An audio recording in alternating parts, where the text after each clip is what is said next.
Goeiedag julle, Jolandi van die Bybel in 1 jaar.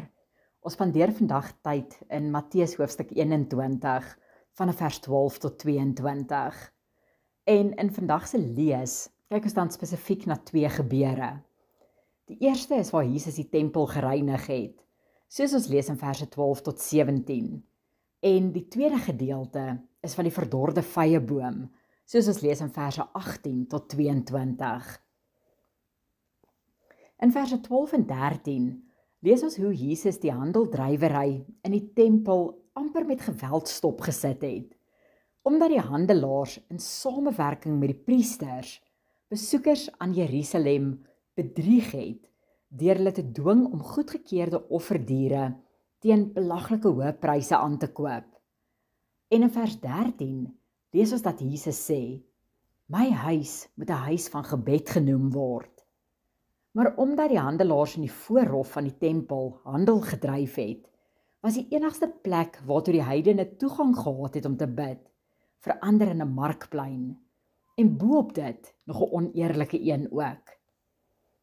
So mag ons nooit ons Vader se huis van aanbidding omskep in 'n plek van winsbejag en dan nog ander mense weerhou van gesprek met Jesus nie.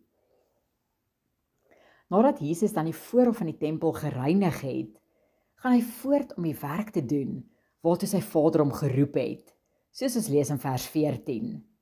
Hy het verder die blindes en die krepeles genees, en hier's 'n mooi les vir elkeen van ons hierin te leer. Moet nooit in soveel ontsteltenis leef oor wat ander Christene gedoen het, dat jy vergeet om dit te doen waartoe die Here jou geroep het nie. Die vyand het slinkse maniere om ons fokus te skuif, sodat ons naderhand byna niks vir die koninkryk kan beteken nie. So kom ons leef waaksaam, met oë gefokus op Jesus.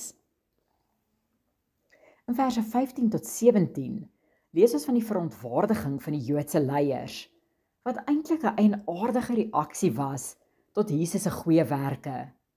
Heel anders as dit waarmee hulle besig was. Want aan die een kant het dit die Joodse leiers gepla dat Jesus lof van die kinders ontvang het vir sy werke.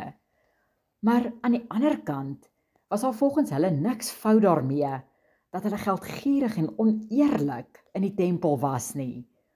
Wat 'n redelike vraagteken op die leiers se aanbidding behoort te plaas, en ook op enige ander persoon wat op hierdie manier reageer wanneer iemand werklik besig is met die dinge van die Here.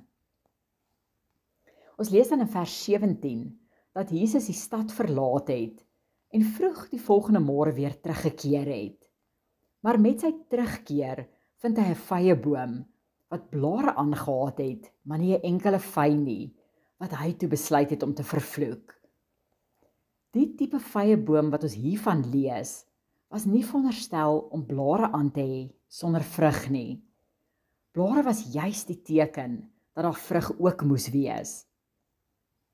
So Jesus vervloek nie die boom uit frustrasie omdat hy honger was nie, maar eerder as 'n demonstrasie vir elkeen van ons, van wat valse advertensie doen, en hoe dit dui op God se ontevredenheid met elke persoon wat een ding sê, maar 'n ander ding leef. Ons leesgedeelte vir vandag sluit af in verse 20 tot 22, met die disippels se nuuskierigheid oor hoe Jesus die vyeboom so vinnig laat verdroog het.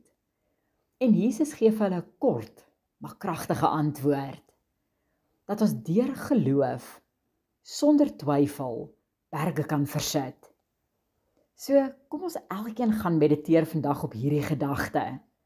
Hoe sterk is my geloof werklik? Want die belofte aan die disippels is ook 'n belofte aan ons. Daar is ongekende krag in gebed, maar daarmee saam moet ons aanbidding opreg wees en ons fokus op Jesus. Mag julle elkeen 'n geseënde dag hê. Totsiens.